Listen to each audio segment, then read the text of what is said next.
Eu pedi para baixar. Olá pessoal, tudo beleza? Estamos ao vivo aqui na Keysight, aqui no webinar do Embarcados, né? Hoje a gente está aqui na Keysight Technologies, aqui em Barueri, para apresentar o webinar que diz respeito a soluções de teste para tecnologias emergentes, 5G, NR e IoT LPWAN, né? LP1. Nesse webinar, enquanto o pessoal vai chegando aí, nós vamos falar de tendências de mercado e contextos que apresentam as novas tecnologias de conectividade, né? Apresentação do novo 5G NR, definido pela 3GPP, e tecnologias emergentes de internet das coisas, IoT, né? De longo alcance, bem como as soluções de teste de camada física. Então, assim, vamos esperar o pessoal chegar aí, o pessoal está chegando, vamos ver, o pessoal está entrando na sala, já tem 50 pessoas na sala. Aqui. Pessoal, vai falando pra gente aí se o áudio tá legal. Fala também de onde que vocês são, de que parte do Brasil vocês são. Brasil ou do mundo, né? Já que a gente tá online. Deixa eu abrir a câmera aqui. Aí, ó, a gente tá aqui hoje aqui na Keysight. Eu e o Bruno aqui. Bruno Duarte, que vai ser o apresentador do webinar. Né, Bruno? Se apresenta aí pra gente. Boa tarde, pessoal. Aqui é o Bruno Duarte, eu sou engenheiro de aplicações na Keysight. Eu sou responsável por essa linha de produtos de RF, micro-ondas, analisadores de impedância, e vamos bater um papo aí hoje sobre essas tecnologias aí que estão bastante em voga nos últimos dias, nos últimos meses, com bastante releases interessantes. Estamos aqui na Keysight, a Josiane está ajudando a gente também aqui no webinar, ela vai mostrar para a gente aqui o painel de controle. Deixa eu ver aqui quantas pessoas que tem online, só para ver. 54 pessoas estão online, o pessoal está interagindo, está falando que está tudo ok, né? Então está funcionando. Aqui, tem uma mãozinha. Tá funcionando, a gente vai ver o que é. Vamos chamar o Sandro. O Sandro está online com a gente também.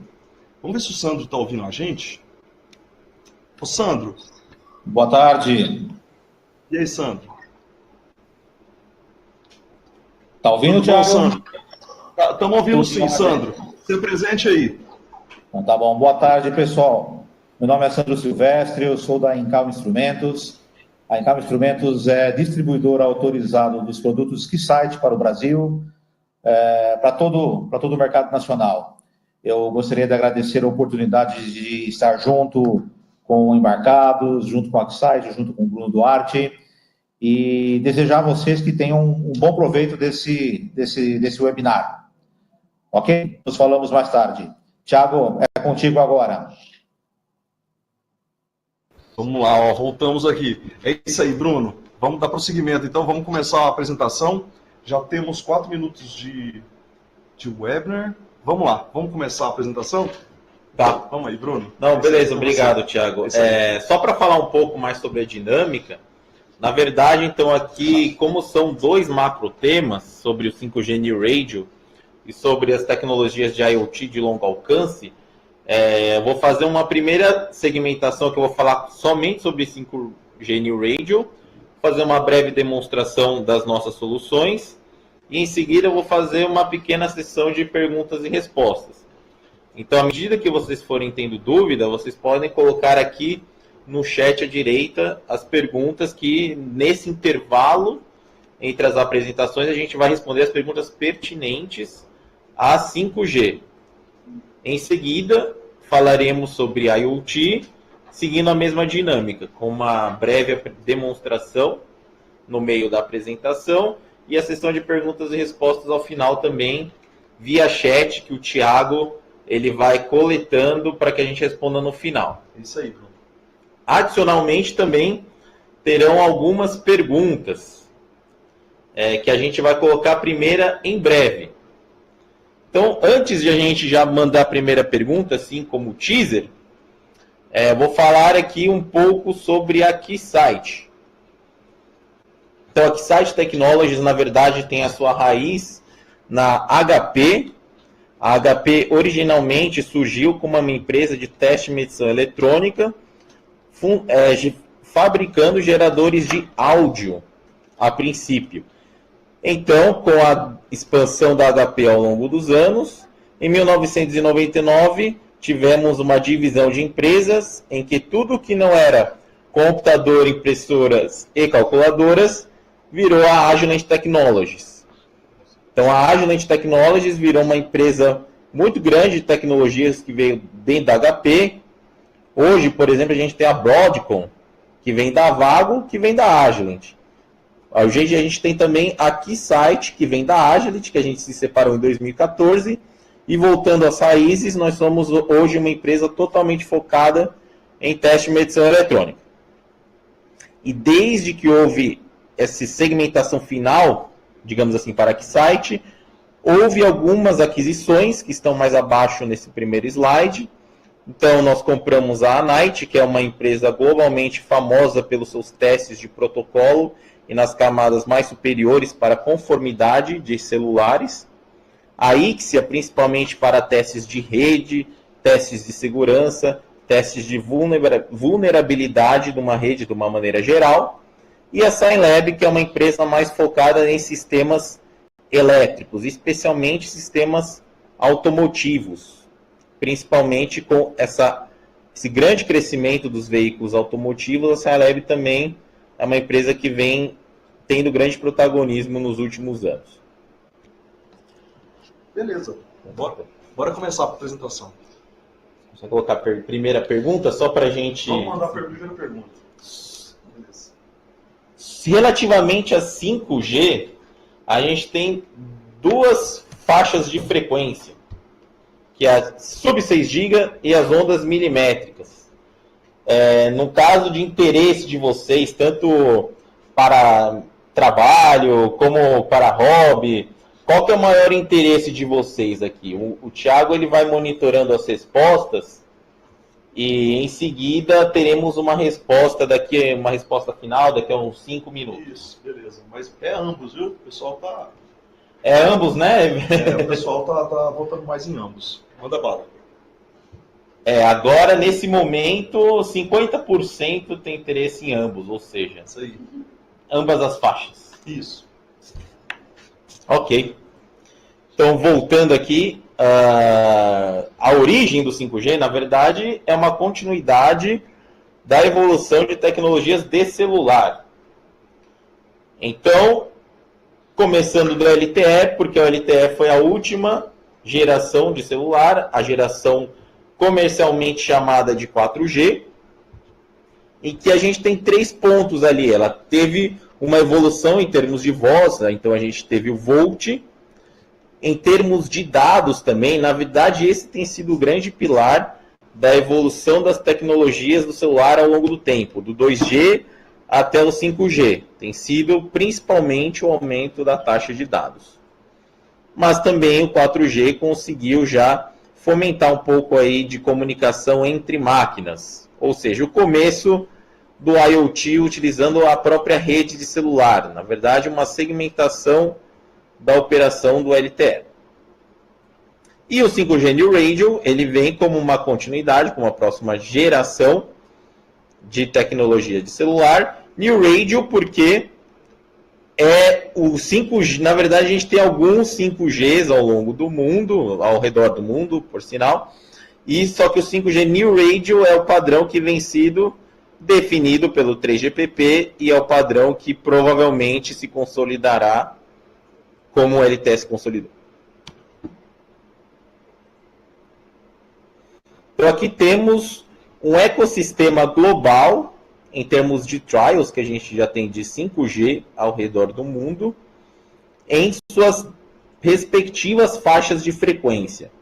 Então em azul e à esquerda a gente tem os trials até 6 GHz, que é uma faixa de frequência importante, porque é a faixa de frequência de RF que todos nós já conhecemos, então são desafios mais conhecidos, é uma faixa que a gente já opera há um certo tempo, mas mesmo dentro desses 6 GB, dependendo das regulamentações, sejam nacionais ou regionais, a gente tem uma determinada faixa de frequência em uso.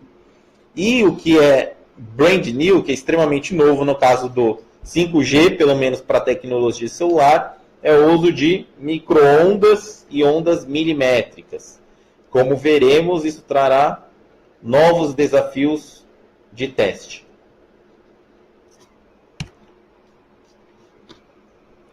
Próximo slide. Em um segundo. Travou aqui. Só um minutinho, caso estejam me ouvindo. Travou o slide, pessoal. Só um minuto. Passou agora. Agora foi. Agora foi. Bom, a Keysight ela vem demonstrando liderança dentro do 5G em vários desses pontos ao redor do mundo. Então aqui podemos elencar 3 camadas de desenvolvimento do 5G.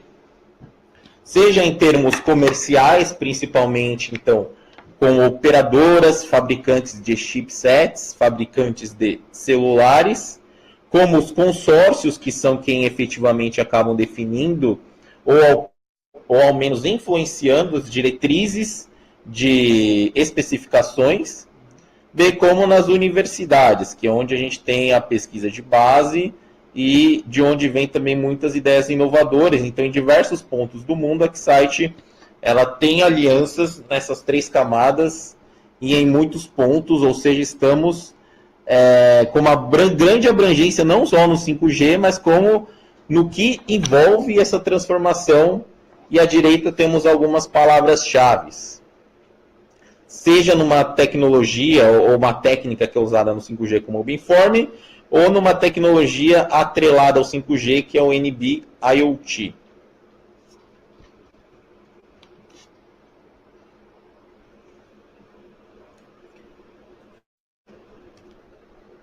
Passando para o próximo slide.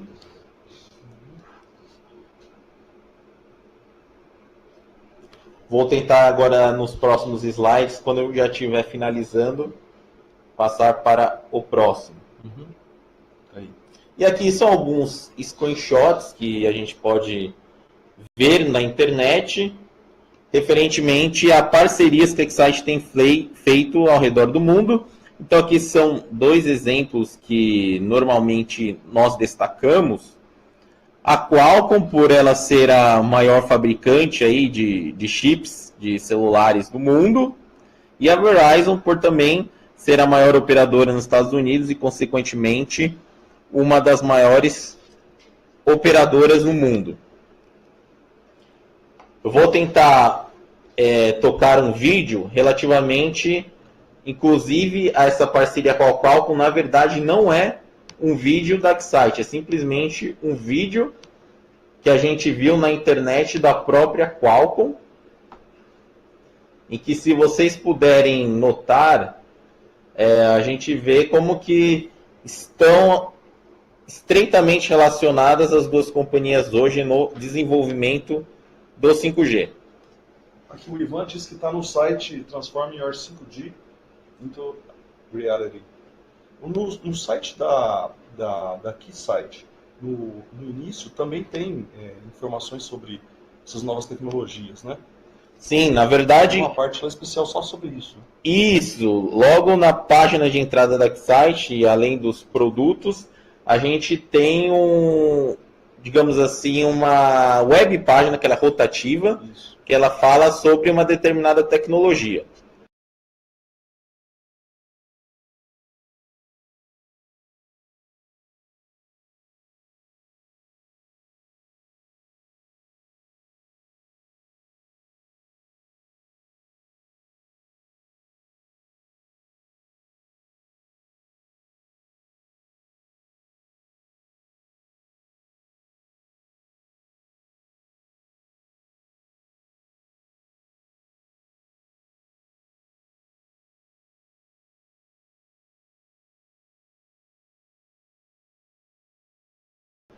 Tocar o vídeo?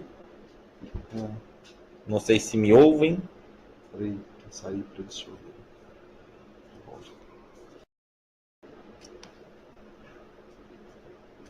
Aí. Volta aqui na câmera.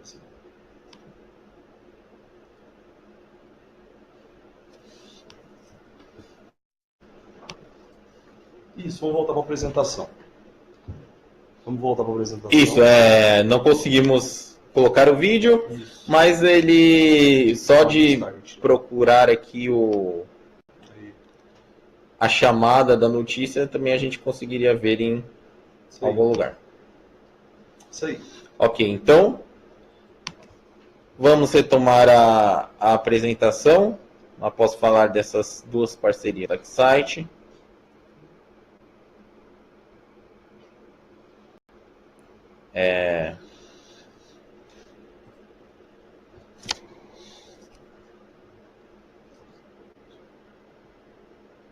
Pode encerrar a pesquisa, Thiago. Falando da pesquisa aqui, o pessoal está interessado em ambas, 60%, sub 6 GB, 30% e ondas milimétricas, 10%. É isso aí. Quando der para soltar a próxima pesquisa, a gente sempre fala que eu já coloco. Ok. Sobre as frequências aí que serão alocadas, pensando agora em Brasil, tem se falado muito em frequências até 3,5 GB aqui no Brasil. E se a gente olhar lá para fora, em ondas milimétricas e micro-ondas, sempre os principais órgãos, maiores influenciadores, falam sobre 28 GB, 28 GB, 28 GB. Temos alguns problemas com essas frequências. Em 28 GB a gente tem um satélite que foi lançado para as Forças Armadas e para outros serviços que opera nessa faixa. Ele foi recentemente lançado. Então, definitivamente, na verdade, eu já conversei com algumas pessoas da Anatel e essa não será a frequência que será utilizada no Brasil. Muito provavelmente, a gente usará uma faixa de frequência em 40 e pouco gigahertz. Essa é a faixa de frequência que tem sido pensado na ordem maior para o Brasil. Em termos de dispositivo, tem se falado muito que, independentemente das frequências que, porventura, sejam definidas em cada local, a gente teria aí um filtro dinâmico, um filtro selecionável, para que evite-se problemas de incompatibilidade de dispositivos em diversos pontos do mundo.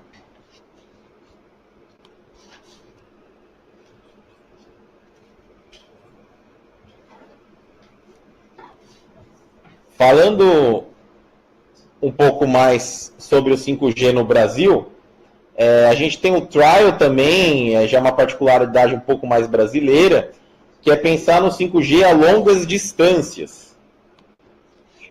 Acabei passando um slide a mais, que é o 5G, inclusive, de range. Por quê? Porque no Brasil, a gente ainda tem muitas pessoas que não têm banda larga, principalmente em regiões mais ermas. E o Brasil, ele tenta pensar também nessa questão de alcance, de universalidade de acesso à rede de banda larga como sendo um dos pilares do 5G. E no Brasil, já tivemos um trial. Quem vem liderado essa iniciativa é o Inatel, que fica lá em Santa Rita, e já tem alguns testes rodando. Bom, agora nesse slide a gente consegue ver alguns casos de uso do 5G. Então a gente tem alguns pilares sobre os quais, pensando mais globalmente, o 5G ele busca. Então um dos pilares, que é mais à esquerda, é pensando mais em taxa de dados, que vem sido, na verdade, a grande influência das tecnologias de celular até hoje. Aumentar a taxa de dados, aumentar as velocidades, aumentar a capacidade do canal. Mas o 5G, ele também pensa em outros pilares, em outras abordagens, por exemplo, de comunicação massiva com dispositivos. A ideia aí é principalmente atender IoT, Internet das Coisas. Então a gente teria muitos e muitos dispositivos que se conectariam à internet, né? Que na verdade a gente está nessa fase de expansão exponencial desses dispositivos e a gente precisa de rede para fazer essa comunicação com muitos dispositivos. E por último, aplicações que necessitam de alta confiabilidade. Por exemplo, aplicações médicas, aplicações financeiras, são aplicações que necessitam de baixa latência e alta confiabilidade. Então a gente não pode ter uma rede que não seja confiável para determinados tipos de aplicações.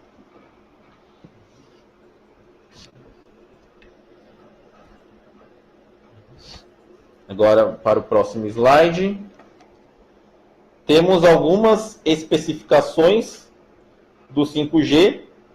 Na verdade, o 5G que eu venho falar é o 5G New Radio, ou seja, ele é baseado nos releases da 3GPP. E temos a fase 1 e a fase 2 aí desses releases. E é importante destacar que esse primeiro release, que a gente teve, o release 15, ele teve um pequeno lançamento em dezembro do ano passado, em que ele já teve algumas diretivas, principalmente falando de redes non-standalone, ou seja, pensando no 5G como utilizando o core da rede de LTE, a rede de 4G. Enquanto agora, em junho, foi lançado esse release por completo, digamos assim, que já pensa também nas redes non-standalone, ou seja, uma rede completamente 5G. E esse release que acabou de ser lançado em junho, ele tem um foco um pouco maior no sub 6 GB, como que para entender um pouco melhor essa nova estrutura e numerologia do 5G, bem como foca na maior taxa de dados na banda larga em aplicações de baixa latência. Ou seja, aquele terceiro pilar de conexão massiva de dispositivos acabou sendo adiado para o futuro. Então esse pilar ele será mais endereçado no próximo release, bem como um enfoque maior em ondas milimétricas e também no potencial do 5G, tal seja a comunicação com outras interfaces, por exemplo, os carros autônomos. Então, eu acho que passando para o próximo slide, eu sei que a gente estava falando aqui ainda de releases.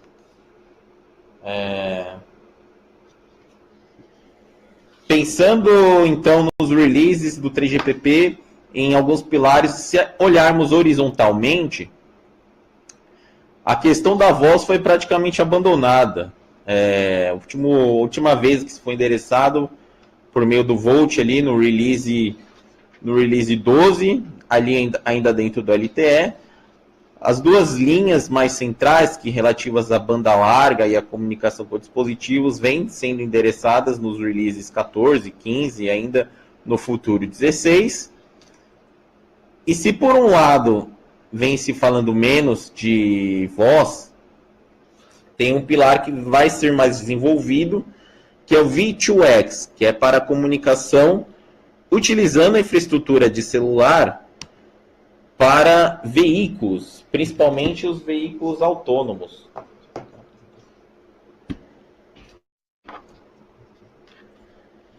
Agora vamos passar para o próximo slide.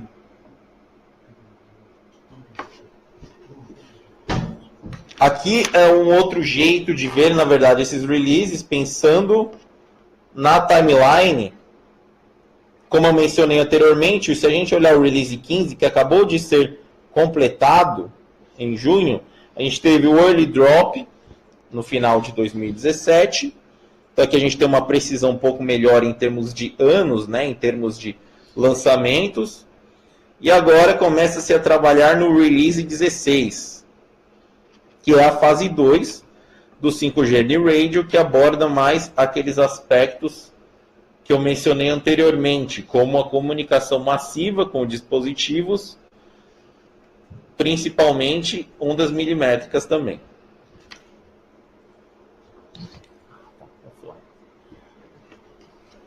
Agora eu vou falar um pouco mais sobre detalhes do 5G, uma apresentação um pouco mais detalhada, pensando um pouco mais na parametrização. Então, ele é muito baseado no OFDM, o famoso OFDM, principalmente, no caso, a sua variante, o CP-OFDM, com o prefixo cíclico, que na verdade já era uma modulação que já estava em uso corrente desde o 4G, e há algumas vantagens nessa modulação, como a alta eficiência espectral, a robustez ao ruído de fase, e também ela tem uma complexidade menor em comparação com as outras candidatas de modulação que a gente tinha para o 5G New Radio, que a gente utilizava alguns outros filtros, que a gente até tinha um espectro um pouco com uma caída mais repentina na vertical, tinha uma melhor relação sinal-ruído, mas eles eram muito complexos. Então o CP-OFDM ele acabou se consolidando na maioria das situações. O que são a maioria das situações? Para downlink e para uplink, mas nem sempre no uplink, porque o FDM tem um pequeno problema, principalmente relacionado com eficiência energética. Ele tem uma relação ruim de potência de pico pela potência média. Então, há alguns casos em que ainda usa-se o DFT, o FDM. Se pensarmos no LTE a gente tem sempre o espaçamento fixo em 15 kHz. E o 5G New Radio, na verdade, pensando até na compatibilidade com o LTE, ele parte dos 15 kHz e escala esses valores para a gente atingir objetivos maiores, como menor latência, como veremos um pouco mais adiante. Então a gente tem esse parâmetro, o Mi, que ele é novo aqui no 5G New Radio, que ele varia de 0 até 4. Se a gente pensa, o que é na verdade? O que a gente está alterando? A gente está alterando o espaçamento entre as subportadoras, que é esse ΔF, como um múltiplo de base 2 do 15 kHz. Então, se o Mi for igual a 0, a gente tem um caso particular do LTE, que é o espaçamento em 15 kHz. Só que à medida que a gente aumenta Mi, que é a primeira coluna da tabela abaixo, a gente vê na segunda coluna que o espaçamento ele vai aumentando, e o modo de prefixo cíclico a gente também pode observar na terceira coluna. Esse maior espaçamento, a gente verá que a gente terá aumentos de largura de banda e ganhos de latência.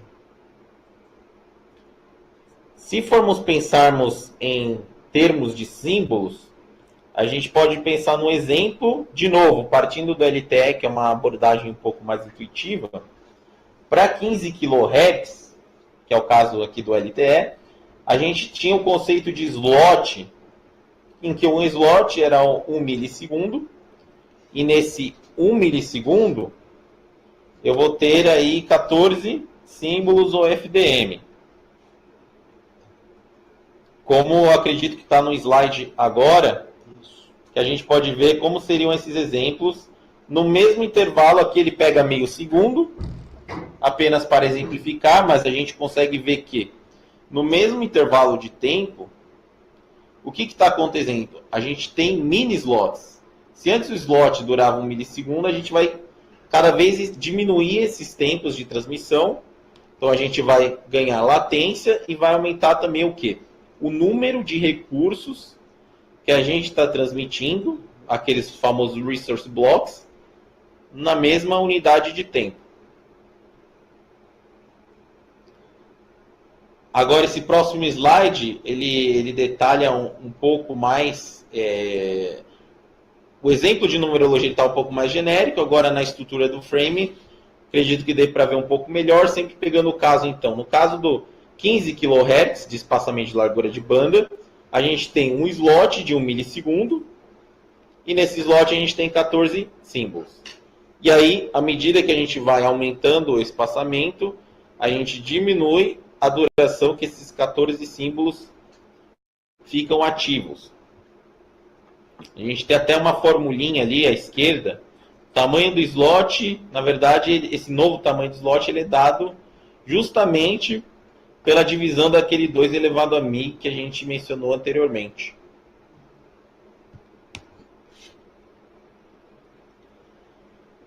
Agora, no LTE, a gente tinha, ou seja, a gente tinha unidade básica de 1 milissegundo e simplesmente esse slot ele era somente downlink ou somente uplink.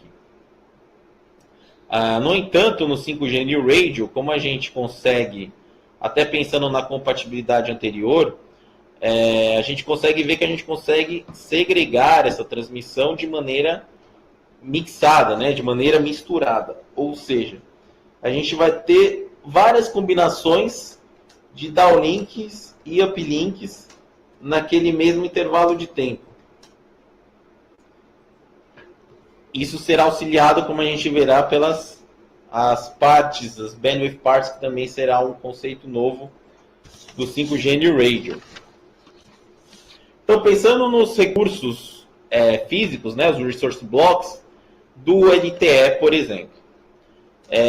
Se a gente pensar na unidade básica ali do PRB, Physical Resource Blocks, de novo na primeira linha, que é com a compatibilidade com o LTE, para mim igual a 0. A gente tem um espaçamento de 15 kHz, o número mínimo de Resource Blocks é sempre 20, ok? Só que cada um desses Resource Blocks é um conjunto de 12 subportadoras. Ou seja, se a gente fizer essa multiplicação simples de 12 por 20, a gente chega que o número mínimo de subportadoras é de 240. Ou pensando agora para o lado máximo, à medida que a gente aumenta o número de Resource Blocks, a gente está aumentando os conjuntos de subportadoras, a gente chega até um número máximo de subportadoras no 5G New Radio de 3.300 subportadoras. E aqui já temos uma pista das larguras de bandas máximas que a gente consegue trabalhar. Se a gente multiplicar o número de subportadoras, então esses 3.300, que é o nosso caso máximo, se a gente multiplica pelo espaçamento, a gente chega às larguras de banda.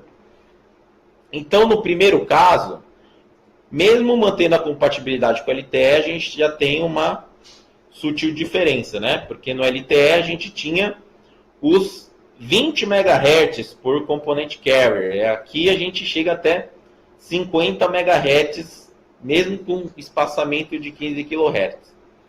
No entanto, a gente vê que essa largura de banda total por uma component carrier, né, por um conjunto de 3.300 subportadoras, ela chega até 400 MHz. Então, esses são números para ficar na cabeça. Um outro número que também é muito chave é a segunda linha.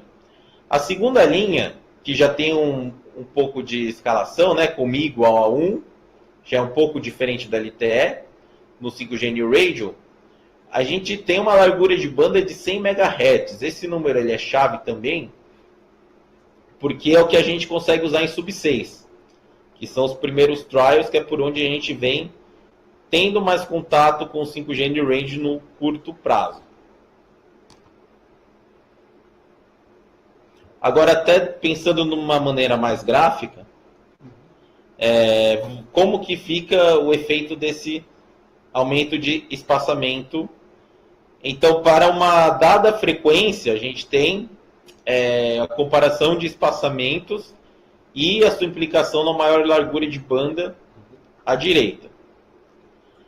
Então, a gente tem ali, por exemplo, o caso máximo de 400 MB. Só que esses 400 MB a gente não tem sub-6. Esses 400 MB é pensando para ondas milimétricas, ou no mínimo micro-ondas, pensando a partir de 28 GB. E à esquerda a gente tem uma caricatura mais intuitiva aí, na verdade, como que fica essa alocação de recurso. Então a gente tem um mapeamento clássico de UFDM, que é o quê? O número de subportadoras. Então o gráfico que a gente tem à direita, a gente transporta para a esquerda, versus o quê? Os símbolos de UFDM que são passados ao longo do tempo. Então, se pensarmos nesse mapeamento de resource blocks que temos à esquerda, como que ele ficaria no caso do 5G New Radio, escalando esse número de espaçamento. Se à esquerda... Então, qual que é a situação que temos à esquerda? Pensando em um Resource Block. O que é um Resource Block? É o conjunto de 12 subportadoras. Então, aqui na esquerda, a gente tem 12 subportadoras com espaçamento de 15 kHz. E no eixo horizontal, a gente vê que temos 14 símbolos OFDM e que eles são percorridos aí naquele 1 milissegundo de slot. Então, como que fica esse Resource Block tradicional do 4G no 5G? É o que veremos no próximo slide, como que se dá esse ganho de latência.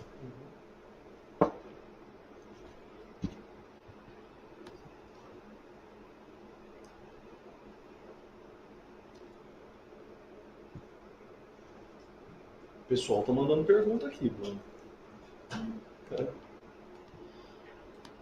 É que esse slide é pesadão. Tá carregando.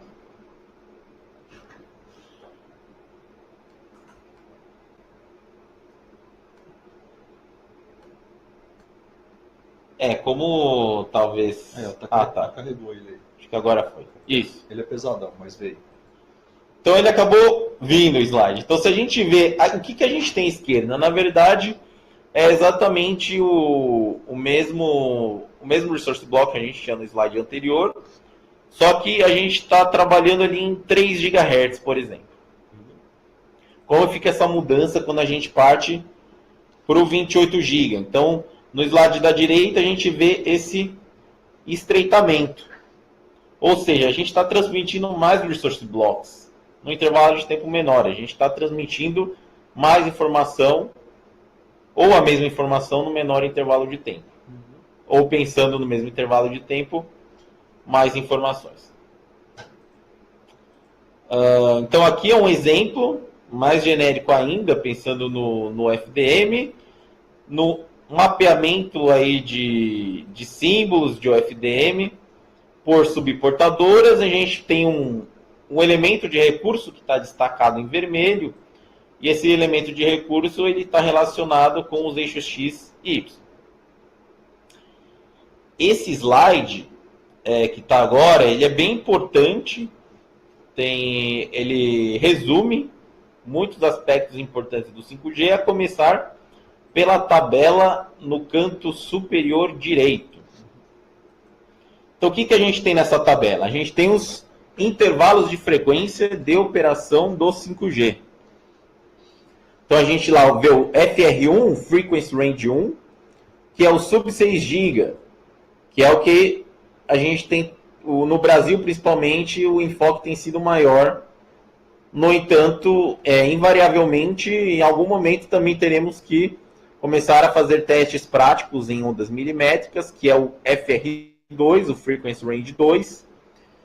Ele começa, então, ali, o que tem se pensado é começar ali em 24.2 GB até 52.6 GB, sendo que a utilização desse espectro, mesmo em ondas mais altas, vai depender muito das regulamentações regionais.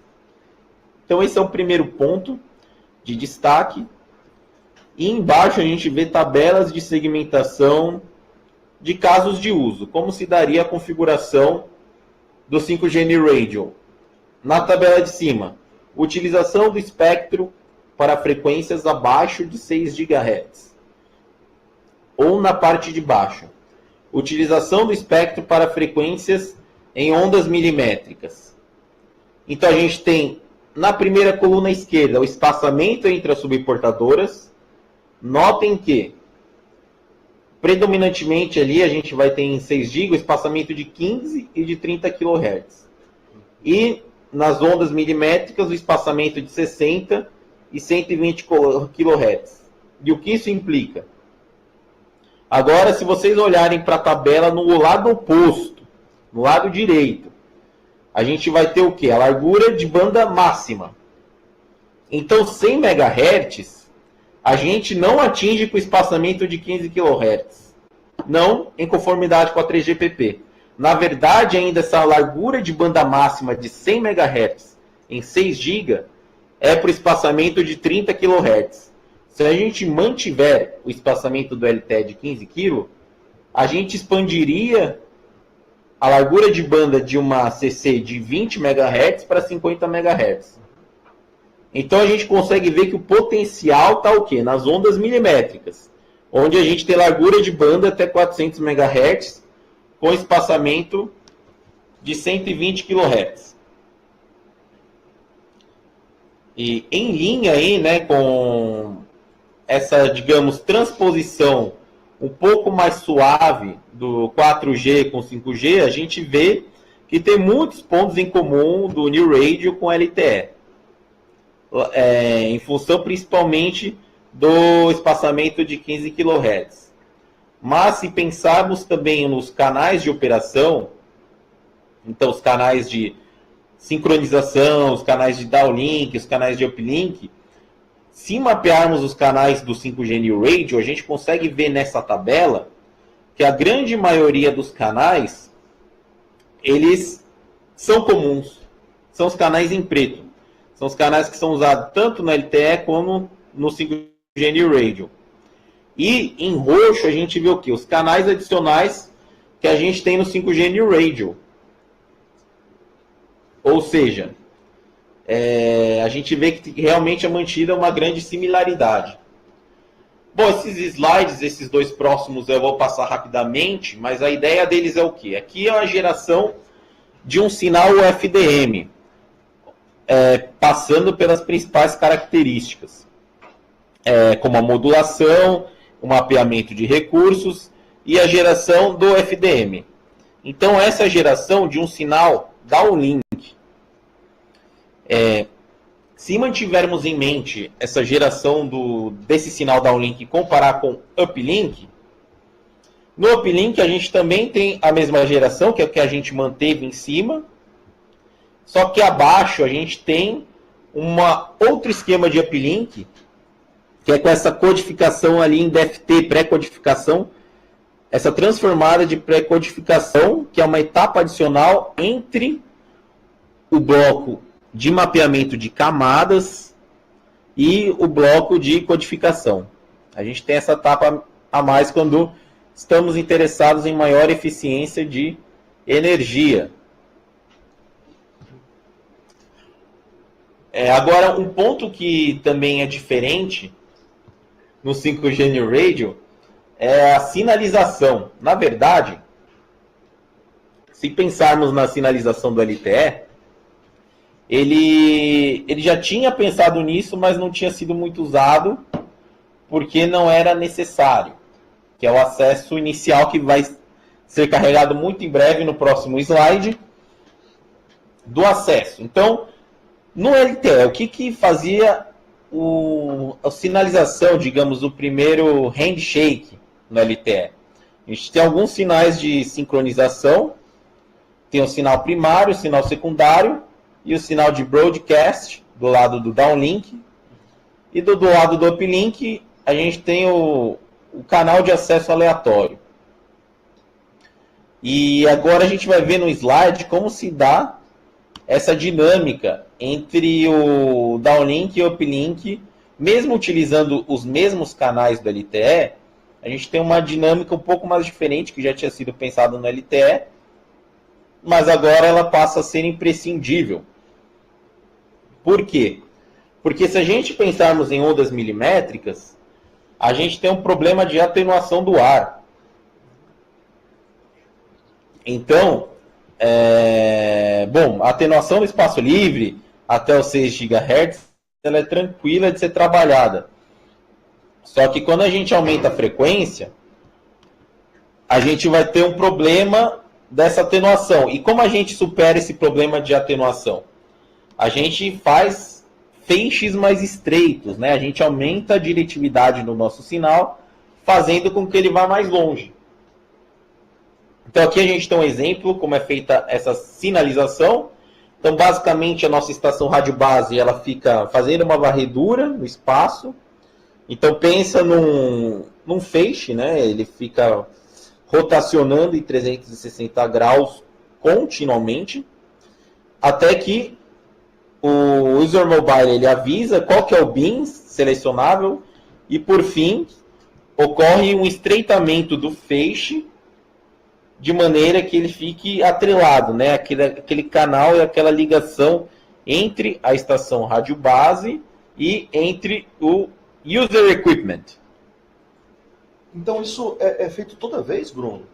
Toda vez que vai ser transmitido um dado ou toda vez que se sincroniza com a AirB? É na sincronização. Só na sincronização. É um handshake. Aí isso. Depois fica Data and Control Channels aqui. Isso, e eles vão mantendo, porque user equipment, ele pode, não necessariamente ele está estável, né? Você pode estar em um leve movimento, e aí esse bin, esse feixe, ele vai seguindo. E aí esse slide que você vai mostrar agora, então, ele está enviando dado e controle para a rede, nesse momento? Não, esse seria o estado final, uma vez que seja feita a sincronização. Aqui é um exemplo didático dessa varredura e desse acesso inicial. Então, pensando do ponto de vista da estação rádio base, o antigo ENODB, que agora é o GNODB, na verdade, a gente tem blocos de sincronização que são atrelados a alguns feixes. Então, nesse caso, a gente tem um esquema de cores e o celular está no feixe azul. Ou visto aqui de outra maneira, então a gente tem ali a transmissão contínua e o user equipment ele vai falar, estou nesse bin, e aí começa a transmissão. E aqui é um slide para sumarizar os requisitos mínimos do sistema para ter conformidade com o 5G New Radio.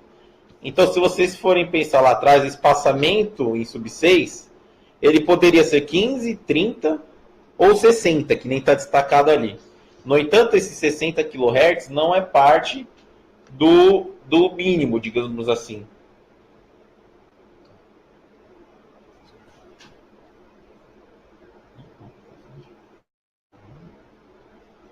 E aqui é um exemplo das mensagens que são trocadas, na verdade, né, desse acesso inicial. Em três momentos diferentes, né?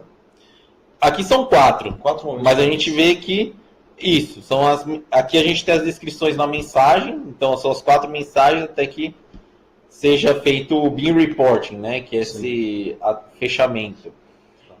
E aí a gente vê que o novo nome da estação rádio base ali também, ele é GNODB, para diferenciar do ENODB.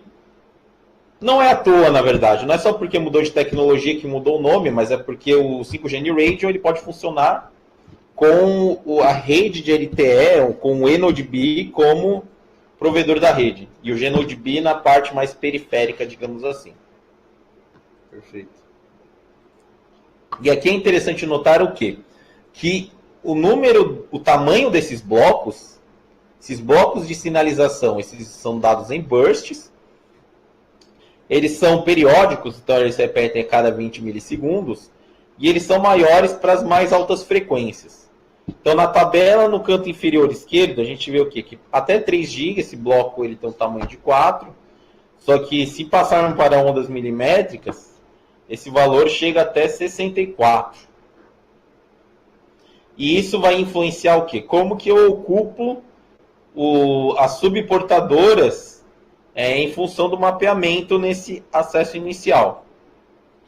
Então, o próximo slide é só para dar um exemplo dos sinais de sincronização. Então, a gente tem um sinal primário, sinal de broadcast, um sinal secundário e, de novo, um de broadcast. E a gente consegue ver aqui que é o caso mínimo, na verdade, né? Que a gente tem 20 Physical Resource Blocks, que equivale a 240 subportadoras para o broadcast, mas o canal de sincronização ali ele pode usar menos subportadores. Outro conceito novo do 5G New Radio é essas bandwidth parts, né, essas partes de banda, em que na verdade a gente está alocando PRBs, esses blocos, esses Physical Resource Blocks, a gente consegue alocar os contíguos, ou seja, os que estão um do lado do outro em frequência. de maneira que a gente tem mais flexibilidade. O que a gente diferencia aqui nessa figurinha? O BWP1 do BWP2, né? Simplesmente eles têm configurações completamente independentes. Então, isso implica o quê? Implica que eu posso usar isso de muitas maneiras interessantes. Se eu tenho um serviço que ele demanda maior largura de banda, eu consigo segmentar numa largura de banda 1, a linha amarela, em contraposição a uma largura de banda 2, que seja alocado, por exemplo, para alguma aplicação de internet das coisas. E agora comentando, aqui a gente tem como alguns pontos dessas partes de banda. Um ponto aí importante é que você só pode ter também, por mais que você possa segmentar a banda de algumas maneiras, dado o mesmo dispositivo, somente uma parte tem que ser downlink e uma uplink de maneira que esteja ativa em um dado instante. Ou seja, para uma mesma unidade mobile, eu não posso ter duas partes de banda, as duas operando como downlink ao mesmo tempo. E aqui a gente também consegue começar a pensar em como que a gente consegue alocar essas partes de banda. Então, o exemplo 1, reduzindo a capacidade de banda de user mobile. Eu posso ter serviços, posso diferenciar serviços por largura de banda, por exemplo. Aqui temos um exemplo no número 2, se eu quero reduzir a energia também. Um jeito é reduzir a taxa de dados, né? O processamento e a taxa está intimamente ligado com o consumo. Ou até o uso não contíguo do espectro. Enfim, há muitas possibilidades também de aplicação das partes de banda. E por fim, a gente consegue comparar alguns pontos do LTE com o New Radio. Então, alguns pontos importantes. O LTE funcionava até 6 GB, enquanto o New Radio ele é previsto pelo 3GPP para funcionar até 52.6 GB. A máxima largura de banda ali no LTE por CC era 20. Já no LTE, a gente chega até 400 MHz. O espaçamento que era fixo, ele começou a ter uma maior flexibilidade, então a gente começa a escalar em cima disso. Na forma de onda, o CP-UFDM ali ele é predominante, mas a gente tem o DFT-UFDM também. Esses são os principais pontos de diferença. E claro, o acesso inicial, a gente tem que ter a questão do beamforming, especialmente em ondas milimétricas, para lidar com a atenuação do espaço livre. Essa é uma comparação entre LTE e 5G New Radio. Mas a gente pode comparar o 5G New Radio com ele mesmo, que são os dois frequency ranges, que são os intervalos de operação. Informações importantes. Até 6 GB, largura de banda até 100 MB. Ondas milimétricas, 400 MHz. Máximo component carriers para fazer carrier aggregation. 5G New Radio, uma component carrier. Ou seja, a gente está com carrier aggregation só no intervalo 2 de frequência, nesse caso. E as numerologias. Não é qualquer numerologia que eu consigo usar em 6 GHz. Já nas ondas milimétricas, onde está nosso potencial, que é onde a gente ganha latência, diminui subframe e aumenta a largura de banda e, consequentemente, o throughput no 5G. Então, pensando numa maneira resumida, esses pontos importantes abordados, a gente tem aí alguma diferenciação. Aqui estão os pontos, né? Então, não é uma mudança simples e incremental como tem sido feita até então em termos de tecnologia de celular. Há muitas mudanças no 5G. Então, mudou para uma nova estação rádio base com outros princípios de operação, o intervalo de frequência é diferente, a própria numerologia tem mais possibilidades. A questão da sincronização, a sinalização inicial é muito importante. E há outras técnicas que não existiam até então, como as partes de largura de banda e a transformada no uplink, quando a gente quiser melhor relação de potência de pico e potência média. E aqui alguns outros pontos que eu mencionei anteriormente, que são os pontos de maior desafio e consequências que a gente consegue ter com o 5G New Radio. E aqui tem um ponto que eu não mencionei até então, que se vocês olharem o terceiro ponto, ó, antenas phased array são necessárias. Por que são necessárias? Para a gente fazer o beamforming. E aí a gente vai ter vários elementos de antena para poder fazer esse feixe bastante diretivo. E a gente vai perder conexões com cabos, ou seja, os testes terão que ser feitos over the air. Esse é um ponto que eu vou retomar um pouco mais em breve. Agora eu vou fazer uma pequena pausa para falar sobre as soluções da Keysight em 5G New Radio, aqui para a camada física. Basicamente, à esquerda a gente tem um software de geração de sinal em conformidade com os releases do 3GPP, em que todos esses parâmetros que foram mencionados, eles são configuráveis. Essa forma de onda ela é criada e é feito o download num gerador de sinal vetorial, para poder lidar com essas componentes IQ complexas. Um software, certo? É um software que faz a criação e ele gera as componentes IQ. E aí faz o download no gerador, que é quem vai jogar no ar. Que é o equipamento da Keysight. Que é o equipamento, no caso a gente está aqui no setup real aqui, é o equipamento do meio, é o MXG, que é um gerador vetorial. A gente vai fazer o download via cabo, certo? Isso, via LAN. Via LAN. Isso, esse gerador, esse setup que a gente tem aqui, ele é sub 6 GB. Ou seja, até 100 MHz aqui, que é o gerador também, a frequência máxima desse gerador que a gente tem em mãos. Então ele vai gerar uma forma de onda, fazer o download para o MXG, Isso. Vector Signal Generator. Isso. E aí ele vai utilizar um software que na verdade está plugado no MXA Signal Analyzer. São softwares diferentes. Na esquerda a gente tem um software de geração. Sim. E os dois da direita são softwares de análise com abordagens diferentes. Exato. Então vamos lá. Tá. Então à esquerda a gente tem o software de geração. E à direita a gente tem os dois softwares de análise, que também a gente tem um hardware, um analisador de espectro tipicamente, e um software para demodulação e software realmente de análise do sinal. O que diferencia um software do outro é que um software é mais de verificação. Da direita, ele funciona embarcado no analisador de espectro. Enquanto o software central, a gente tem maior flexibilidade de mudança de parâmetros, ele é um software mais focado para R&D, digamos assim, do que o software da direita. Então aqui eu vou tentar compartilhar a minha tela para que vocês possam ver essa geração de sinal. Melhor dar o Stop Slide Presentation. Ah, tá. Isso. A gente vai parar a apresentação, pessoal, e compartilhar a tela para que vocês vejam o software aqui. E o Bruno vai usar o software em tempo real e mostrar para vocês. Tá? Exatamente. Então aqui eu acho que eu acabo de selecionar o software, né? Então ele deve aparecer aí em breve. Vamos lá, espera aí só um pouquinho.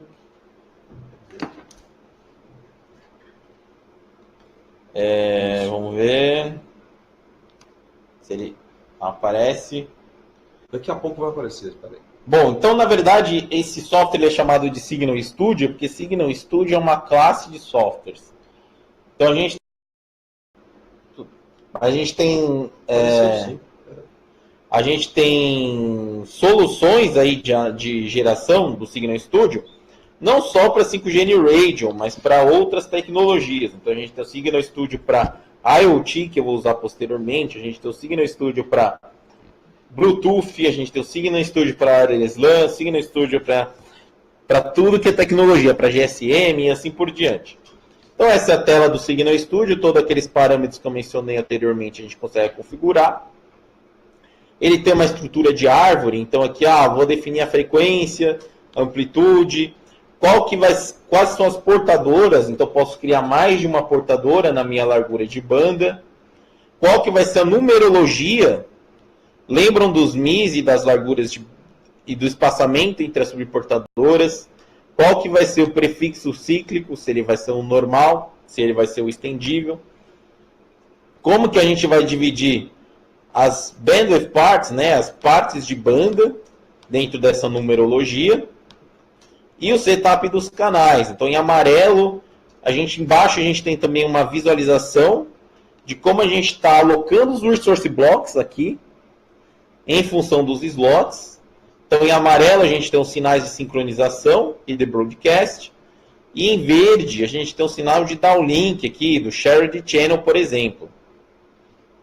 E aí a gente faz o download no gerador de sinais, dessa forma de onda que foi jogada. Então, eu fiz o download, o sinal está tocando aqui no gerador de sinais. E agora eu vou mudar para o software de análise.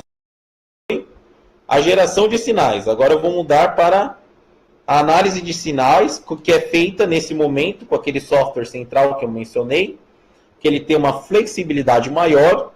Então, o nome desse software ele é VSA.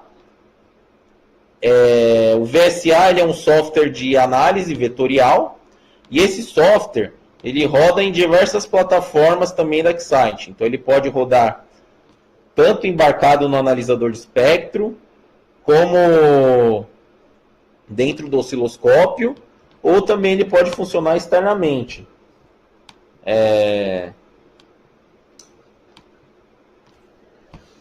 não apareceu na lista. Ele não está aparecendo na lista para eu poder compartilhar. Vamos esperar um pouquinho, pessoal. Eu vou tentar fazer de uma outra maneira aqui, talvez.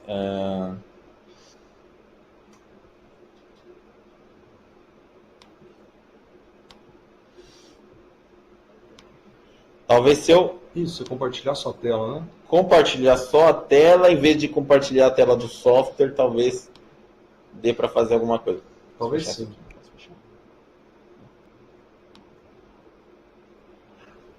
Vamos compartilhar a tela e ver se funciona. Que aí compartilha a tela aqui do software.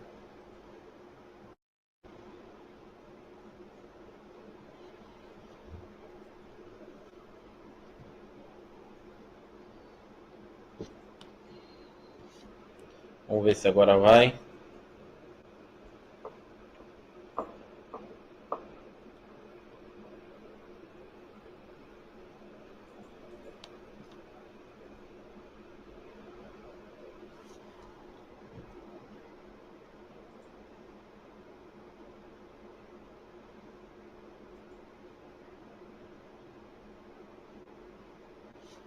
Vamos ver. Acho que ele não vai aparecer. Eu vou tentar clicar em qualquer coisa aqui no Mozilla. Talvez ele... Se eu mudar de tela para tela, talvez ele apareça alguma coisa ali. Tá bom. Acho que ali apareceu. Não apareceu não. Ah lá, Opa. agora foi, hein? Peraí, volta lá. Vamos Vamos ver se aparece agora.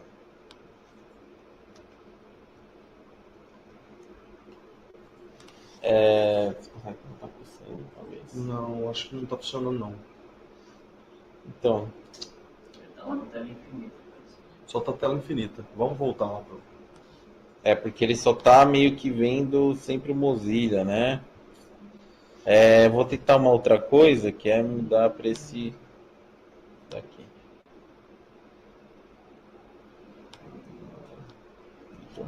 Não mostrou não, só mostrou tela infinita.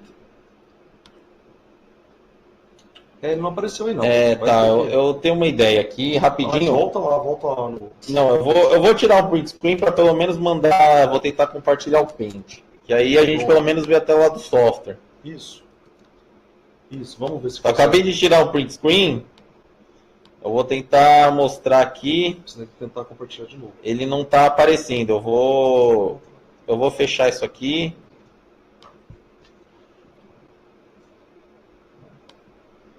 Então você tem que iniciar de novo o compartilhamento, porque ele aparece. Isso. Então eu vou desligar o compartilhamento. Isso, esse ali, compartilhamento de novo. Isso. Vamos lá. Bom, agora vai. Então, religando o compartilhamento, vou selecionar o que apareceu aqui. E ver se acha o Paint. Não apareceu. Eu acho que ele já fechou todas as possibilidades. É. Bom, como eu já fiz o download pelo 5G New Radio, eu vou tentar fechar ele Tá bom. para ver se aparece alguma coisa a mais.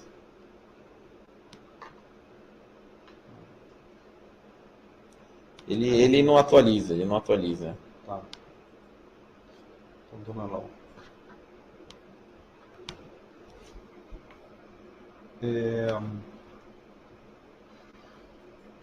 A gente não conseguiu compartilhar. Vou tentar uma última vez aqui.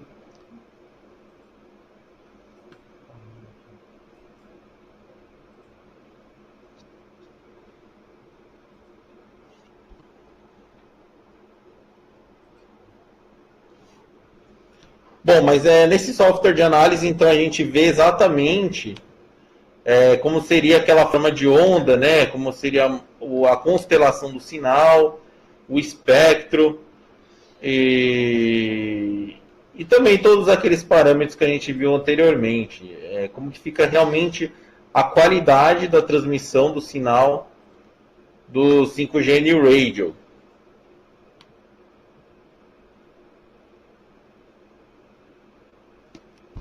Bom, agora eu vou voltar aqui para a apresentação.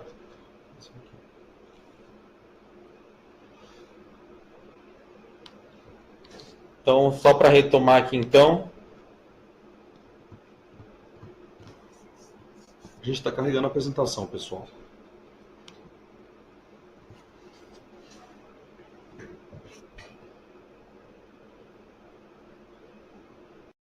Pergunta de 5G? Aí, voltou. Voltou? Então já é o slide vindouro. Bom, mas a gente tem uma foto ali, né? E o que muda também aqui que eu tinha mencionado dos testes over the air. Então, à medida que a gente está miniaturizando os dispositivos, a gente tem aqui um sumário de novos desafios. Então, a gente tem que fazer esse teste over the air, a gente tem que emular esses canais, porque o canal ele vai ter uma importância ainda maior no 5G, e a Excite também ela tem essas soluções para rede, né? Então, se a gente olhar à esquerda, a gente tem esse UXM, que ele emula uma estação rádio base. Então, para que ele serve? Ele serve para fazer conformidade de um celular. Então, ele fica não só na camada física, se a gente vê a imagem mais à esquerda, era exatamente a imagem do VSA ali. A gente vê a constelação, vê os símbolos, e no caso do XM, além da camada física, a gente também analisa as camadas superiores e vê informações como a taxa de erro de pacotes, por exemplo. E dentre essas informações aí que a gente tem em conjunto com o XM, que é esse testador de 5G, a gente tem uma ferramenta de software, que é um toolset aí exatamente para exame de protocolo 5G. E aqui um exemplo de teste over the air. No caso do 5G, o over the air vai estar em todo lugar. Seja no desenvolvimento, seja na verificação, seja na conformidade e, especialmente, talvez onde seja mais desafiador, na manufatura. Então, imagina você fazer esses testes over the air em alta velocidade, digamos assim, né? O que a gente tem de over the air hoje é o que? É mais testes de compatibilidade eletromagnética em câmara anecoica, de testes de susceptibilidade e emissão. Agora, no 5G New Radio, todos os testes de comunicação, de alocação de espectro, eles serão feitos over the air. E aqui a gente tem um slide sumarizando isso de várias etapas onde esses testes são feitos over the air. Por fim, se a gente for pensar, para fazer esses testes, a gente tem que estar em campo distante. Então, se a gente pensar numa dada frequência de 28 GB, por exemplo, esse D seria a distância entre as antenas ali. No caso do celular, é como se fosse a diagonal do celular. Então, o que é uma dada distância de campo distante, né? Então, por exemplo, 5 centímetros, 28 GB, a gente precisa de 4,48 centímetros e uma perda de 55 dB. Só que à medida que a gente aumenta o D, 10 centímetros, 15 centímetros, até 30 centímetros, a gente vê que a perda é muito grande, chegando aí até 86 dB. E para fazer esse teste, a gente precisaria ali de 16 metros, no mínimo, para estar em campo distante. Só que a gente tem que lidar com essa perda. Então a gente tem um desafio muito grande de fazer esses testes over the air aí para o 5G e para outras tecnologias que trabalhem nessa faixa de frequência. E a gente tem uma câmara anecoica, uma mini câmara anecoica para esse teste, que ela endereça esse desafio de uma maneira um pouco mais diferente. Ou seja, numa distância menor, uma distância reduzida, a gente tem uma situação equivalente à do campo distante. Para demonstração a gente não tem, mas a gente vende. E aqui a gente tem o princípio de funcionamento, aquele velho princípio de lentes, né? Se você tem um raio incidente passando pelo foco, ele bate na lente e volta paralelo ao seu plano, que está de encontro com a lente. É exatamente o caso aqui. Então, numa distância menor, a gente consegue fazer uma situação análoga de teste de campo distante, com uma atenuação menor. Inclusive, essa solução já é validada pela 3GPP. E aí a gente tem, em alguns tamanhos diferentes, a depender da necessidade de teste, da necessidade do dispositivo a ser avaliada em cada condição. E aqui outros documentos de referência para 5G. Então aqui eu encerro a parte de 5G, de testes de bancada, e agora eu vou falar um pouco sobre o 5G, o teste de campo. E a gente tem esse produto que é o FieldFox. FieldFox, basicamente, ele é um canivete suíço de RF micro-ondas. Então, em um instrumento só, a gente tem 20 instrumentos. Como vocês podem ver, ele é testador de cabos e antenas, é analisador de espectro, é fonte DC, é demodulador, é analisador em tempo real, ele mede figura de ruído. Ele tem muitas funções e ele endereça alguns dos desafios do 5G. A começar que ele é um produto que funciona até 50 GB. Então, se no Brasil o nosso 5G chegará até 44 GB, a ser definido até o final do ano que vem pela Anatel, o FieldFox endereça bem essa necessidade, pois a frequência máxima de operação dele é de 50 GB. Como ele tem ali uma fonte DC, eu consigo também polarizar algumas antenas, jogar um DC no sinal ali, em conjunção no teste, para fazer testes de canal, por exemplo. Qual que é o link budget, qual que é a perda que eu vou ter num determinado caminho. E os dois últimos testes são o quê? De verificação de padrão de antena.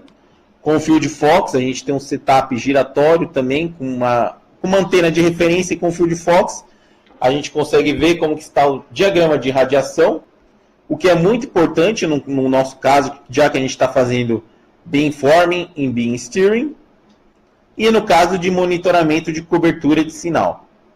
Como que está a cobertura do sinal? Eu estou trabalhando em altas frequências, lembra-se que a atenuação é muito grande?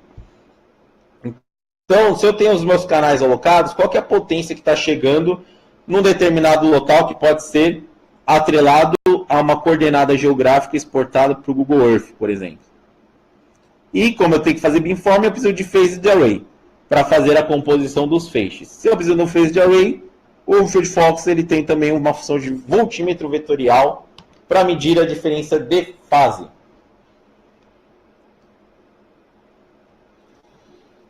Essa é uma parte intermediária que eu tinha criado aqui, mas como a gente está com o tempo um pouco corrido, eu vou passar rapidamente, que é o V2X, que é basicamente o quê? É a comunicação dos carros autônomos. O X significa qualquer coisa, comunicação do veículo com outro veículo, com a infraestrutura, com a rede. E, basicamente, temos duas tecnologias concorrentes. Uma é o 802.11p, que é o Wireless LAN automotivo, e a outra é a CV2X. Qual que é o Pro da CV2X? Ele é o mesmo trunfo da internet das coisas. Então, a gente tem a comunicação entre veículos autônomos utilizando a estrutura das redes de celular. Por isso que a gente tem esse C no começo. E por que é importante, seja para 5G, seja para IoT?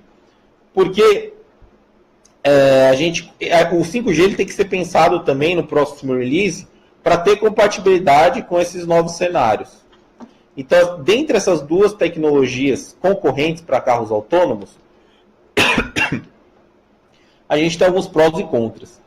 O 802.11p ele é mais robusto, ele já tem trials, ele já é uma tecnologia mais consolidada, só que ele tem um problema de investimento em infraestrutura. Apesar de ser mais consolidado, a gente precisa investir em infraestruturas locais nas vias para que haja comunicação com os veículos.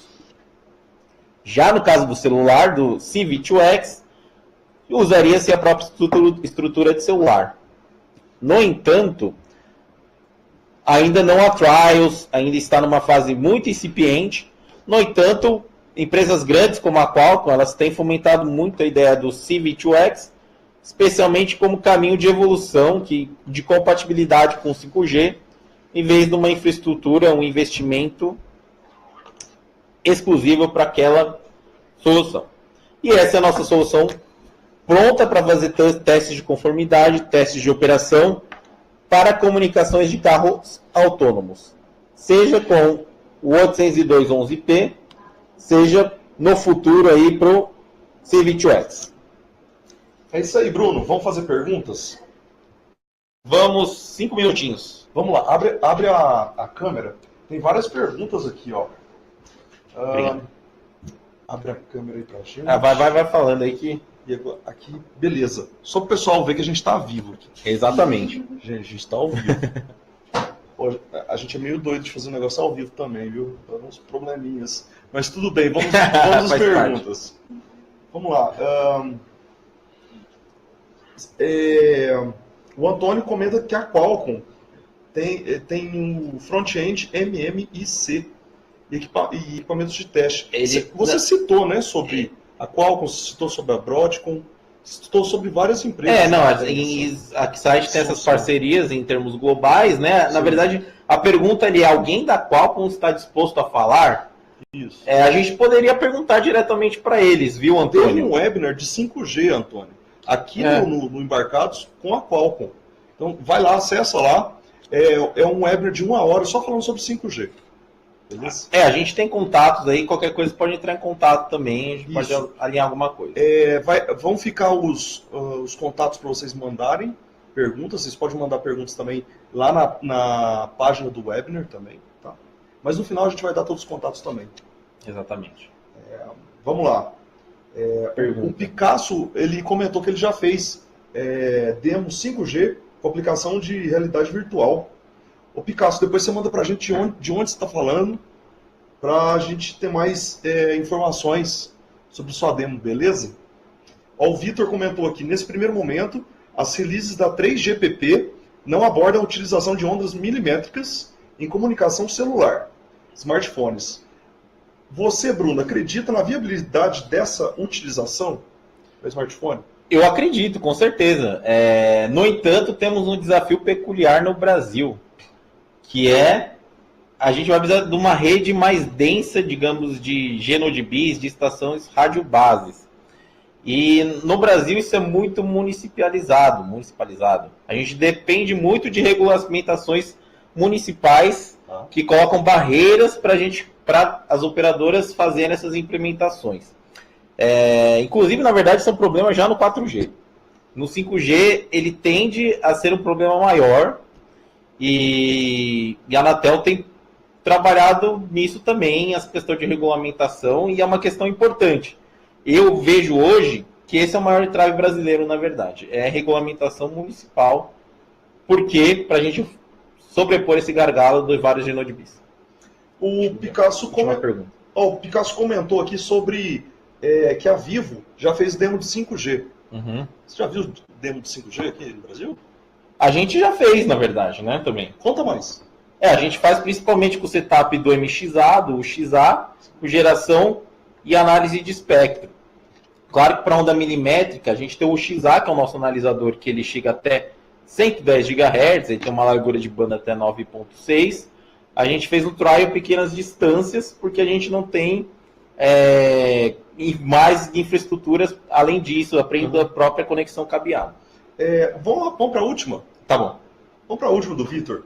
Olha só, minha pergunta sobre viabilidade do uso de ondas milimétricas em celular, se era justamente essa dificuldade de manufatura dos testes over the air. Sim. Isso se faz necessário em frequência sub 6 GHz também, na tecnologia 5G e INR? Não é necessário no sub 6. É mais para ondas milimétricas. Obrigado, gente. Agora mandem perguntas para a IoT. A gente vai fazer a apresentação de IoT. Manda bala, Bruno. Isso. Acho que você também pode mandar a pergunta só para ter uma ideia de interesse de IoT dos telespectadores. Basicamente, quais são as tecnologias de interesse, também a gente vai ver os resultados logo em seguida. E aqui eu já vou começar então falando do IoT. Aqui a gente tem uma pequena agenda, então vou falar um breve sumário de IoT e focar a apresentação exatamente mais em Low Power Wide Area Networks. Que são o quê? São os IoTs para longas distâncias. Então, começando aqui pela internet das coisas, ela é tida como uma terceira revolução industrial. Industrial não, revolução da internet. Então, há 3 grandes fases. A primeira fase é a internet em si, a internet fixa, onde a gente teve a conexão de vários computadores, da ordem de 1 bilhão de unidades.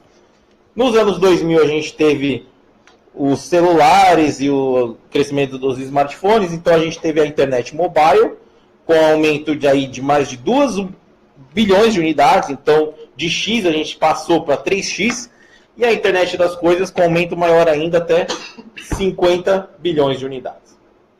Esse é o esquemático geral de IoT.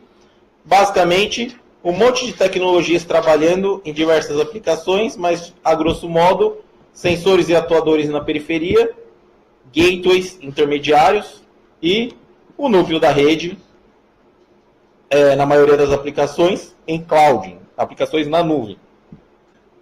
Se formos pensarmos nessas tecnologias em termos de distância, à esquerda temos tecnologias que são bem focadas em curtas distâncias, como NFC, para transações financeiras.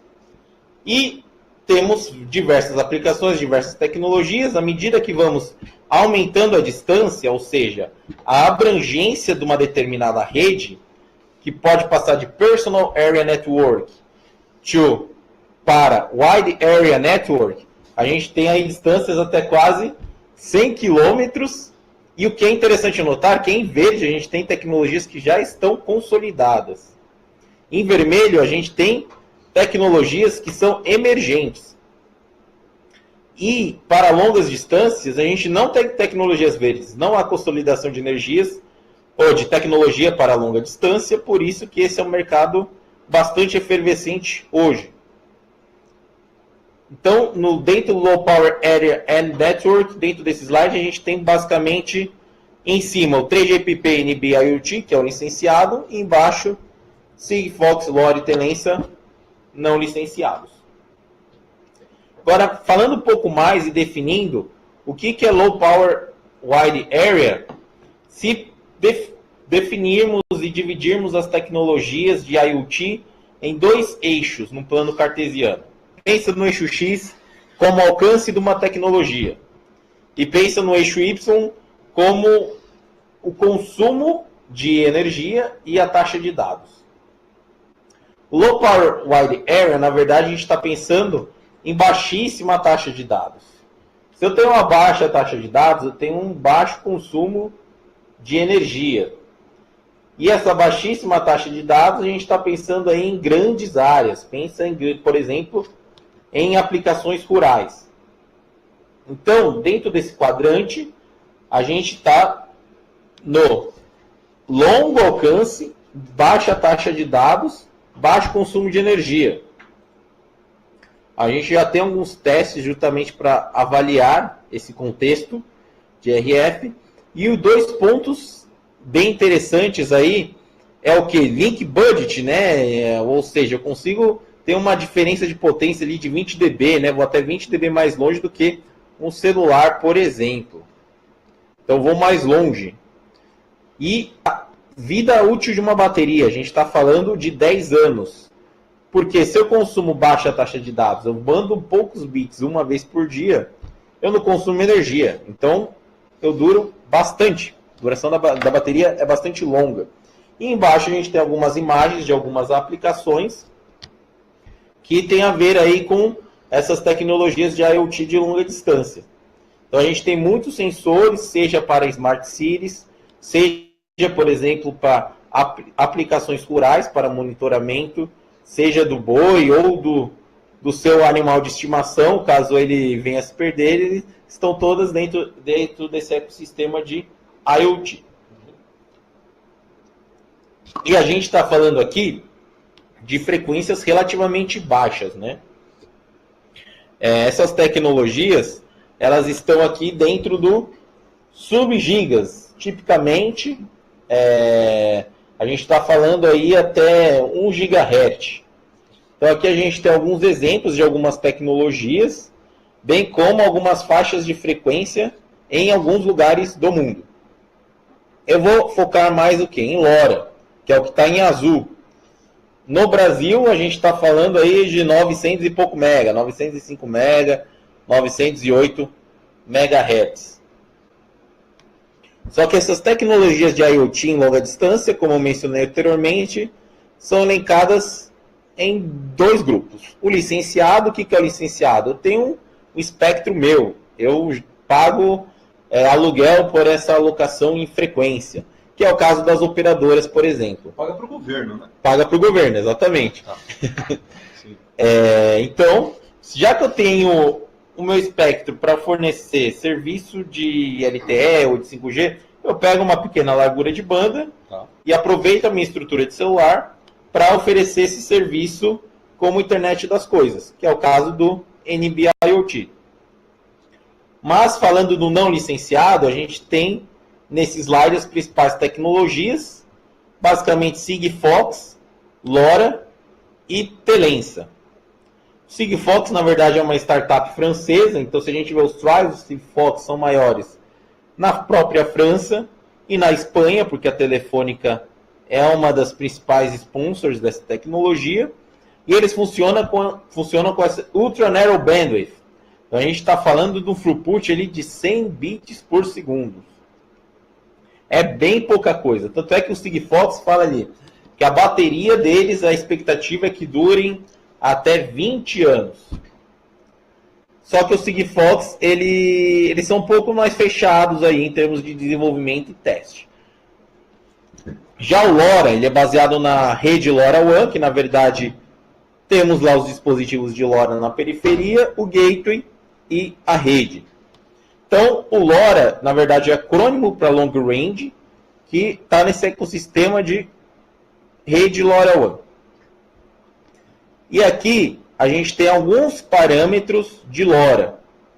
A Keysight ela tem um acordo global com a Syntec, que faz chips para LoRa, então a gente consegue desenvolver as formas de onda em conformidade com o que a Syntec define em seus chipsets.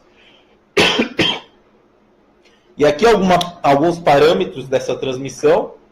Apesar da modulação poder ser GFSK ou CSS, que é o modo LoRa, é a mais usada, que também significa ali Chirp Spread Spectrum.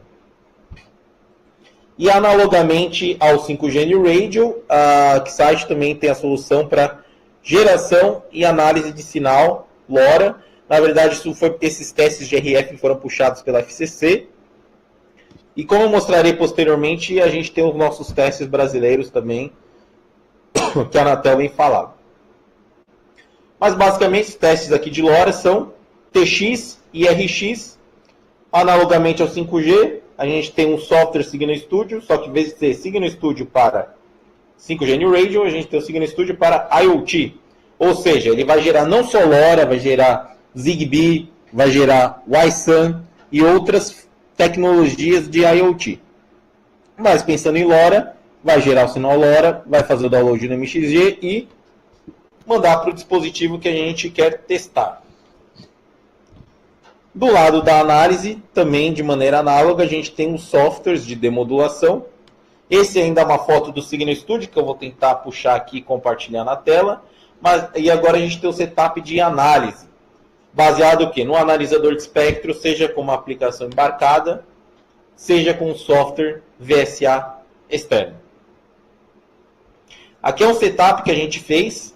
Tem a Vermon é representante da Centec no Brasil, eles têm essa unidade de rádio, a gente chegou a fazer esse teste, inclusive, aqui no escritório da Xite, de geração e análise, o teste completo de geração e análise de LoRa.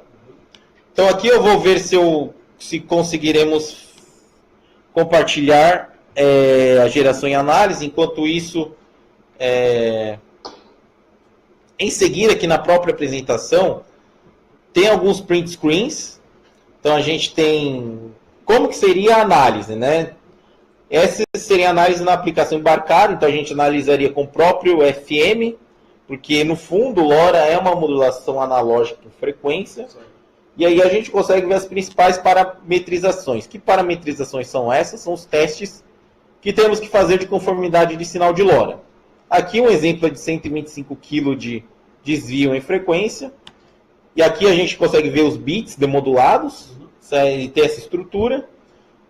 E os testes de largura de banda, de potência, de densidade espectral de potência e um link para mais detalhes da Anatel. Ou seja, o teste de LoRa ele é análogo ao do 5G New Radio. E por fim, a Xite também tem esses testes de bateria. Como a gente está falando de sensores, autuadores que duraram muito tempo, então eles falam que durarão 10, 20 anos. Como que a gente vai fazer esse teste de bateria? A gente não vai ligar a nossa bateria, deixar ela ligada 10 anos, para ver se ela realmente durará 10 anos. Né? A gente tem técnicas aí para poder estimar a vida de uma bateria. Então aqui nesse diagrama, na verdade, no dispositivo IoT, a gente tem soluções para várias etapas, mas falando de teste de bateria, a gente tem um software que ele funciona em conjunto com o Lautbox. O Lautbox, na verdade, é uma SMU e aqui o destaque para teste de bateria acima de 10 anos. O ponto crítico é o que? A gente precisa de range dinâmico, né? Porque o perfil de corrente, ou seja, o consumo do dispositivo IoT, ele varia bastante. Ele tem o estado ativo, que é o estágio que eu tenho maior consumo de energia. No entanto, é pouco tempo que ele fica nesse estado. No maior tempo ele está hibernando ou está no estágio de stand-by. E para lidar com essas grandes flutuações de corrente, para que a gente consiga adequadamente estimar a duração de uma bateria, a gente tem alguns desafios de teste num perfil típico de corrente elétrica. Explica pra gente o que é esse gráfico aí, Bruno. Você você está mostrando um dispositivo IoT real e conforme o processamento dele, ou conforme os periféricos que ele liga, ele consome diferente? É isso? Isso daí é um perfil genérico de consumo de uma bateria de dispositivo IoT. Tá. Então aqui em cima a gente tem como que seria no longo prazo, né? Então a gente tem pequenos picos ativos, a maior parte ele está em sleep mode e standby. E aqui a gente está dando um zoom na parte ativa. Legal. Então a gente tem um pico de alta frequência, depois a gente tem um consumo e a gente tem transições entre os estados. Então a gente precisa lidar com o quê? Ordem de nanoamperes de consumo de corrente, mas também tem que lidar com ordem de miliamperes na mesma tela. Então a gente precisa de range dinâmico e resolução para lidar com essa diferença de amplitudes de corrente. Ademais, o dispositivo ele também tem que ter baixo ruído. Por quê? estou no stand-by, eu consumo pouca corrente. Então, para poder medir essa corrente, eu preciso de um ruído bem baixo, ou seja, meu ruído tem que ser menor ali.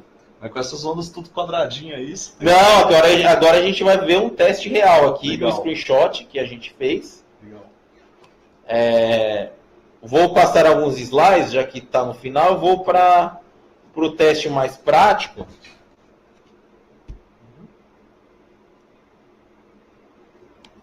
Aí são as soluções, que é baseado na SMU, em conjunto com o software ou um analisador de corrente, caso a gente venha analisar vários pontos de um determinado circuito. Agora, nesse slide, a gente tem o que? A gente tem à esquerda o perfil de corrente esperado e à direita o perfil de corrente medido. Já no software da Excite, exatamente como seria numa aquisição do dispositivo de IoT, mas esse mesmo setup ele pode ser usado não só para IoT, mas para um consumo de bateria de uma maneira geral. Nesse caso, a gente tem um exemplo do consumo de um celular. E a gente vê como é bem diferente o perfil de corrente. Então, a gente consegue avaliar como que é o consumo de qualquer dispositivo dada qualquer operação. Então a gente, no primeiro momento, a gente tem o perfil dele carregando. Depois, quando ele liga. E aí, na atividade, por exemplo, se eu estou vendo um vídeo no YouTube, eu vou ter uma flutuação bem maior de corrente. No entanto, aqui a gente faz a integração e a gente tem qual que é a carga, quanto tempo durará uma determinada bateria perante uma determinada aplicação e aí um perfil de consumo. Então você tem aí regiões de modo de voo, de display apagado, né? Isso. É possível comparar vários cenários do dispositivo, da operação do dispositivo. E por fim, a gente tem uma solução sinalizada para dispositivos de IoT. Nesse momento, Bluetooth e Wireless LAN, mas a gente está expandindo isso. A gente tem um DAC, que ele tem um módulo que se comunica, então ele vai ficar conversando com o dispositivo para testes operacionais. Ou seja, além de fazer os testes tradicionais, ele vai te dar taxa de erro de pacotes. Por quê? A gente está subindo as camadas, a gente está realmente comparando bit a bit qual que é a taxa de erros. Entendi. E é uma solução que a gente vê que é bem de menor custo, né? E se a gente combinar essas duas soluções de IoT device com DAC junto com o nosso testador de baterias, a gente consegue fazer correlações. Ou seja, como que é um determinado perfil de consumo de corrente em RF. Tá. E aí a gente consegue separar por eventos o que consome mais bateria, como está a conversão de energia de DC para RF e ter uma otimização do dispositivo. Então aqui a gente tem uns screenshots, né, justamente como é feita essa correlação e como a gente consegue avaliar o dispositivo em diversos pontos dele. E por fim, por mais que tenham aí desafios de IoT, seja de eficiência de energia, convivência de tecnologia, que às vezes a gente tem, por exemplo, 900 MB não licenciado, a gente tem muitas tecnologias coexistindo. Como que é a integridade de sinal para garantir que o nosso dispositivo está funcionando adequadamente? Ele está indo para trás.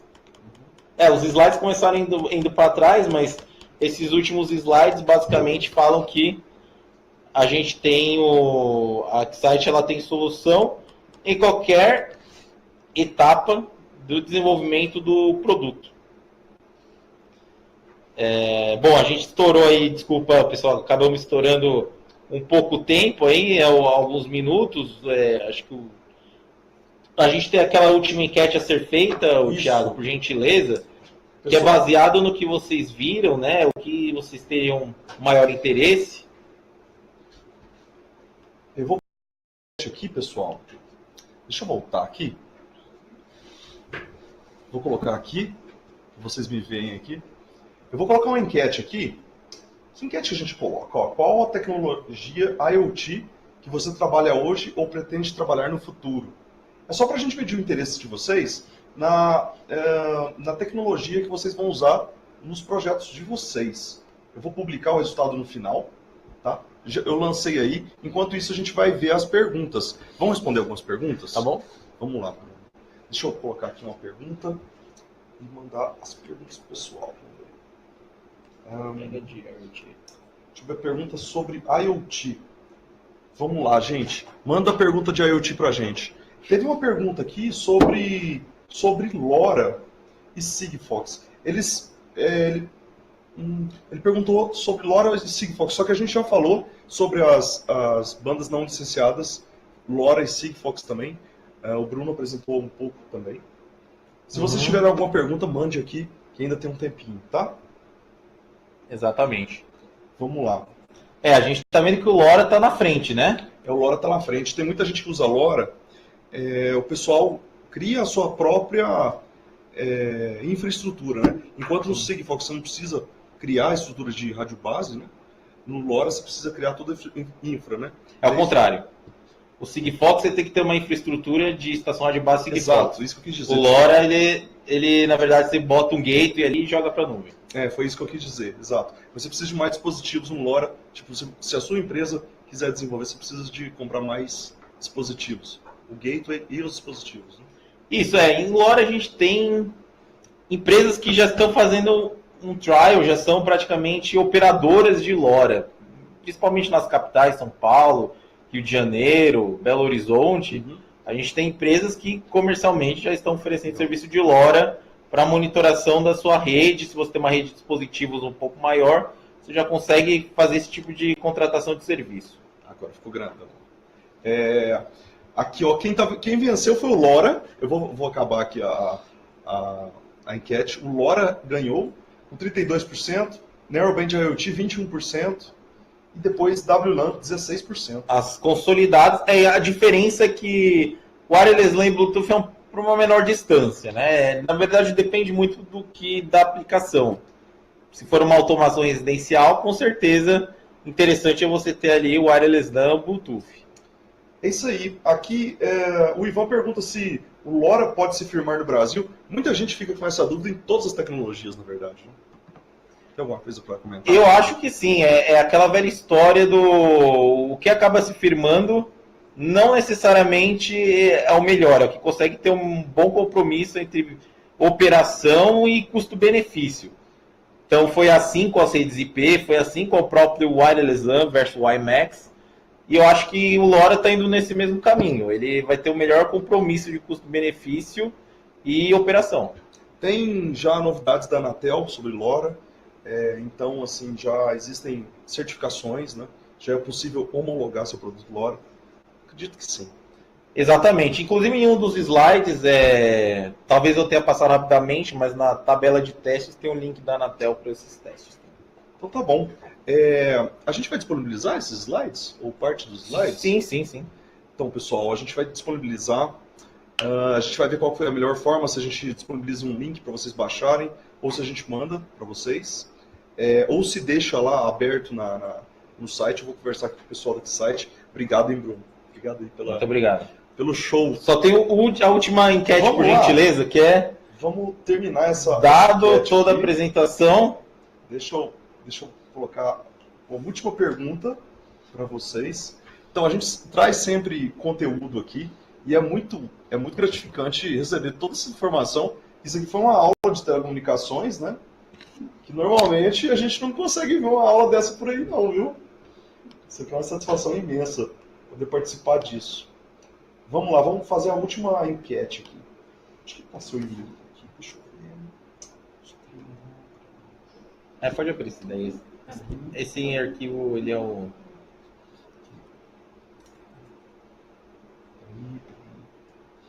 Pronto. Eu vou colocar a última enquete aqui.